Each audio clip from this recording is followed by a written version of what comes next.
Gulliver's Travels into Several Remote Nations of the World by Jonathan Swift. Chapter 2. The Emperor of Lilliput, attended by several of the nobility, comes to see the author in his confinement.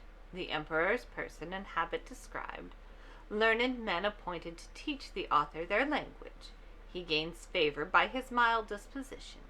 His pockets are searched, and his sword and pistols taken from him.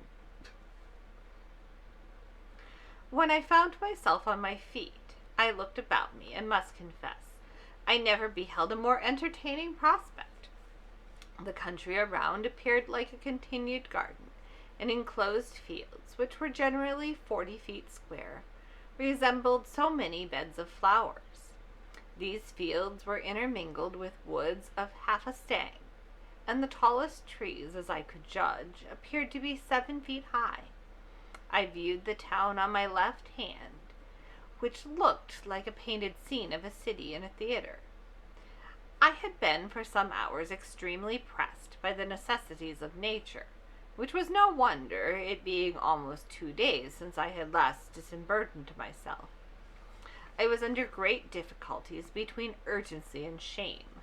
The best expedient I could think of was to creep into my house, which I accordingly did, and shutting the gate after me, I went as far as the length of my chain would suffer, and discharged my body of that uneasy load. But this was the only time I was ever guilty of so uncleanly an action, for which I cannot but hope the candid reader will give some allowance, after he has maturely and impartially considered my case, and the distress I was in.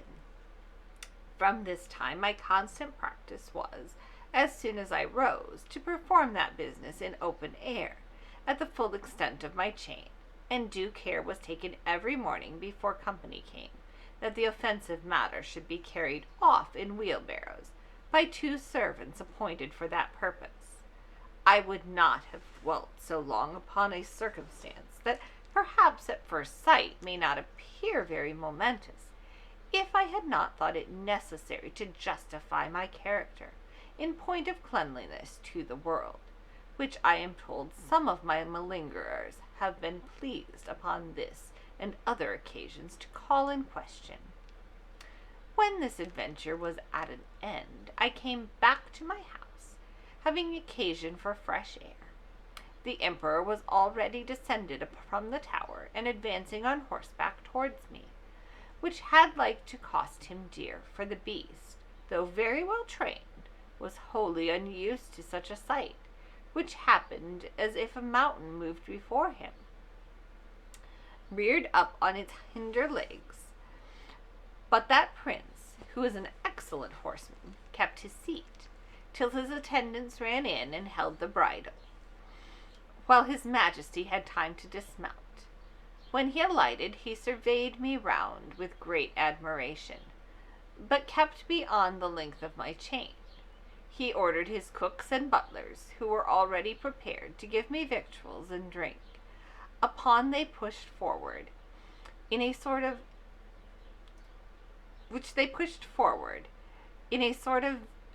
vehicles upon wheels, till I could reach them. I took these vehicles and soon emptied them all. 20 of them were filled with meat, and 10 with liquor. Each of the former afforded me 2 or 3 good mouthfuls, and I emptied the liquor of 10 vessels, which was contained in earthen vials, into one vehicle, drinking it off at a draught, and so I did with the rest. The Empress and the young princes of the blood of both sexes, attended by many ladies, sat at some distance in their chairs, but upon the accident that happened to the Emperor's horse, they alighted and came near his person, which I am now going to describe. He is taller by almost the breadth of my nail than any of his court, which alone is enough to strike an awe into the beholders. His features are strong and masculine, with an Austrian lip and arched nose, his complexion olive, his countenance erect, his body and limbs well proportioned, all his motions graceful, and his deportment majestic. He was then past his prime, being 28 years and 3/4 old, of which he had reigned about 7 in great felicity and generally victorious. For the better convenience of beholding him, I lay on my side, so that my face was parallel to his, and he stood but 3 yards off. However, I have had him since many times in my hand, therefore cannot be deceived in the description. His dress was very plain and simple, and the fashion of it between the Asiatic and the European. But he had on his head a light helmet of gold, adorned with jewels and a plume on the crest. He held his sword drawn in his hand to defend himself. If I should happen to break loose, it was almost 3 inches long. The hilt and scabbard were gold enriched with diamonds. His voice was shrill, but very clear and articulate. I could distinctly hear it where I stood up. The ladies and courtiers were almost magnificently clad, so that the spot they stood upon seemed to resemble a petticoat spread upon the ground, embroidered with figures of gold and silver. His Imperial Majesty spoke often to me, and I returned answers, but neither of us could understand a syllable. There were several of his priests and lawyers present, as I conjectured by their habits, who were commanded to address themselves to me, and I spoke to them in as many languages as I had the least smattering of, which were High and Low Dutch, Latin, French, Spanish, Italian, and lingua franca, but all to no purpose. After about 2 hours the court retired, and I was left with a strong guard, to prevent the impertinence and probably the malice of the rabble, who were very impatient to crowd about me as near as they durst, and some of them had the impudence to shoot their arrows at me, as I sat on the ground by the door of my house, whereof one very nearly missed my left eye. But the colonel ordered 6 of the ringleaders to be seized, and thought no punishment so proper as to deliver them bound into my hands, which some of his soldiers accordingly did, pushing them forward with the butt ends of their pikes into my reach. I took them all in my right hand, put 5 of them in my coat pocket, and as to the 6th, I make a countenance as if I would eat him alive. The poor man squalled terribly, and the colonel and his officers were in much pain, especially when they saw me take out my penknife. But I soon put them out of fear, for looking mildly and immediately cutting the strings he was bound with, I set him gently on the ground, and away he ran. I treated the rest in the same manner, taking them one by one out of my pocket, and I observed both the soldiers and people who were highly delighted at this mark of my clemency, which was represented very much to my advantage at court. Towards night I got with some difficulty into my house, where I lay on the ground and continued to do so about a fortnight, during which time the emperor gave orders to have a bed prepared for me. 600 beds of the common measure were brought in carriages, and worked up in my house. 150 of their beds sewn together made up the breadth and length, and these were 4 double, which, however, kept me very indifferently from the hardness of the floor, that was a smooth stone. By the same computation they provided me with sheets, blankets, coverlets, tolerable enough for one who had been so long inured to hardships. As the news of my arrival spread through the kingdom, it brought prodigious number of rich, idle, and curious people to see me, so that the villages were almost emptied, and great neglect of tillage and household affairs must have ensued, if his Imperial Majesty had not provided, by several proclamations and orders of state, against this inconveniency. He directed that those who had already beheld me should return home, and not presume to come within 50 yards of my house without license from the court, whereby the secretaries of state got considerable fees. In the meantime, the emperor held frequent councils to debate what course should be taken with me, and I was afterwards assured by particular friend, a person of great quality, who was as much in the secret as any, that the court was under many difficulties concerning me. They apprehended my breaking loose, that my diet would be very expensive, and might cause a famine. Sometimes they determined to starve me, or at least to shoot me in the face and hands with poisoned arrows, which would soon dispatch me. But again they considered that the stench of so large a carcass might produce a plague in the metropolis, and probably spread through the whole kingdom.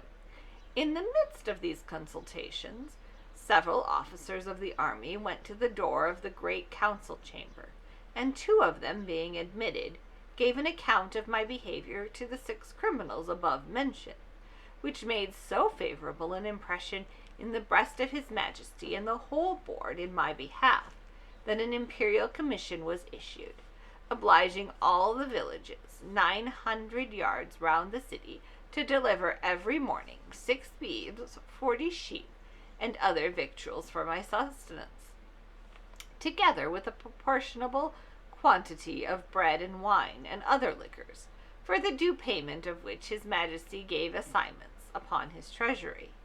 For this prince lives chiefly upon his own demesnes, seldom, except upon great occasions, raising any subsidies upon his subjects, who are bound to attend him in his wars at their own expense.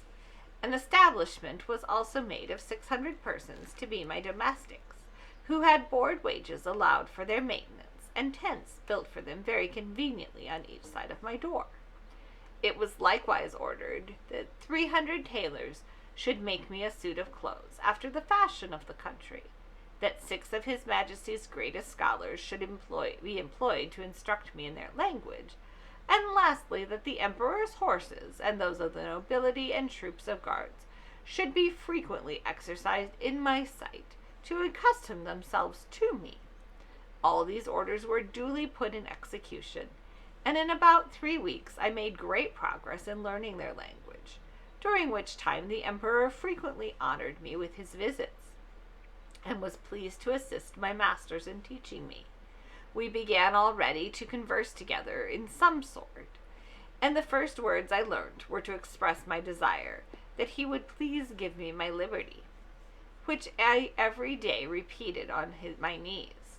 His answer, as I could comprehend it, was that this must be a work of time, not to be thought on without the advice of his council, and that first I must luminus clamen passo dismar la peso, that is, swear a peace with him and his kingdom. However, that I should be used with all kindness, and he advised me to acquire by my patience and discreet behavior the good opinion of himself and his subjects. He desired I would not take it ill if he gave orders to certain proper officers to search me, for probably I might carry about me several weapons, which must needs be dangerous things, if they answered the bulk of so prodigious a person. I said his Majesty should be satisfied, for I was ready to strip myself and turn up my pockets before him. This I delivered part in words and part in signs. He replied that by the laws of the kingdom I must be searched by 2 of his officers, that he knew this could not be done without my consent and assistance, and he had so good an opinion of my generosity and justice as to trust their persons in my hands, that whatever they took from me should be returned when I left the country, or paid for at the rate which I would set upon them. I took up the 2 officers in my hands, and put them first into my coat pockets, and then into every other pocket about me, except my 2 fobs and another secret pocket, which I had no mind should be searched, wherein I had some little necessaries that were of no consequence to any but myself. In one of my fobs there was a small silver watch, and in the other a small quantity of gold in a purse. These gentlemen, having pen, ink, and paper about them, made an exact inventory of everything they saw, and when they were done, desired I would set them down, that they might deliver it to the emperor. This inventory I afterwards translated into English, and is, word for word, as follows. Impress, in the right coat pocket of the great man mountain, for so I interpret the words quimberas flestrum. After the strictest search, we found only one great piece of coarse cloth, large enough to be a footcloth for His Majesty's chief room of state. In the left pocket we saw a huge silver chest with a cover of the same metal, which we, the searchers, were not able to lift. We desired it should be opened, and one of us stepping into it found himself up to mid-leg in a sort of dust, some part whereof flying up to our faces, set us both a-sneezing for several times together. In his right waistcoat pocket we found a prodigious bundle of white, thin substances, folded over one another, about the bigness of 3 men, tied with a strong cable, and marked with black figures, which we humbly conceived to be writings, each letter almost half as large as the palm of our hands. In the left there was a sort of engine, from the back of which was extended 20 long poles, resembling the palisados, before your Majesty's court, wherein we conjecture that the mountain combs his head, for we did not always trouble him with questions, because we found it a great difficulty to make him understand us. In the large pocket on the right side of his middle cover, so I translate the word ranflual, by which they meant my breeches, we saw a hollow pillar of iron about the length of a man, fastened to a strong piece of timber larger than the pillar, and upon one side of the pillar there were huge pieces of iron sticking out, cut into strange figures, which we know not what to make of. In the left pocket another engine of the same kind. In the smaller pocket on the right side were several round flat pieces of white and red metal, of different bulk. Some of the white, which seemed to be silver, were so large and heavy that my comrade and I could hardly lift them. In the left pocket were 2 black pillars, irregularly shaped. We could not, without difficulty, reach the top of them, as we stood at the bottom of his pocket. One of them was covered and seemed all of a piece, but at the upper end of the other there appeared a white round substance, about twice the bigness of our heads. Within each of these was enclosed a prodigious plate of steel, which, by our orders, we obliged him to show us, because we apprehended they might be dangerous engines. He took them out of their cases and told us that in his own country his practice was to shave his beard with one of these, and cut his meat with the other. There were 2 pockets which we could not enter. These he called fobs. They were 2 large slits cut into the top of his middle cover, but squeezed close by the pressure of his belly. Out of the right fob hung a great silver chain with a wonderful kind of engine at the bottom. We directed him to draw it out, whatever was at the end of the chain, which appeared to be a globe, half silver and half of some transparent metal. For on the transparent side we saw certain strange figures circularly drawn, and thought we could touch them until we found our fingers stopped by the lucid substance. He put this engine into our ears, which made an incessant noise like that of a watermill, and we conjecture it is either some unknown animal or the god that he worships. But we are more inclined to the latter opinion, because he assured us, if we understood him right, for he expressed himself very imperfectly, that he seldom did anything without consulting it. He called it his oracle, and said it pointed out the time for every action of his life. From the left fob he took a net almost large enough for a fisherman, but contrived to open and shut like a purse, and served him for the same purpose. We found therein several massy pieces of yellow metal, which, if they be real gold, must be of immense value. Having thus, in obedience to your Majesty's commands, diligently searched all his pockets, we observed a girdle about his waist, made of hide of some prodigious animal, from which on the left side hung a sword of the length of 5 men, and on the right a bag or pouch divided into 2 cells, each cell capable of holding 3 of your Majesty's subjects. In one of these cells were several globes or balls of a most ponderous metal, upon the bigness of our heads, and requiring a strong hand to lift them. The other cell contained a heap of certain black grains, but of no great bulk or weight, for we could hold above 50 of them in the palms of our hands. This is an exact inventory of what we found about the body of the man-mountain, who used us with great civility and due respect to your Majesty's commission, signed and sealed on the 4th day of the 89th moon of your Majesty's auspicious reign. Clefren Furlock, Mercy Furlock. When this inventory was read over to the Emperor, he directed me, although in very gentle terms, to deliver up these several particulars. He first called for my scimitar, which I took out, scabbard and all. In the meantime he ordered 3,000 of his choicest troops, who then attended him, to surround me at a distance with their bows and arrows, just ready to discharge. But I did not observe it, for mine eyes were fixed wholly upon his Majesty. He then desired me to draw my scimitar, which, although it had got some rust by the sea-water, was in most parts exceedingly bright.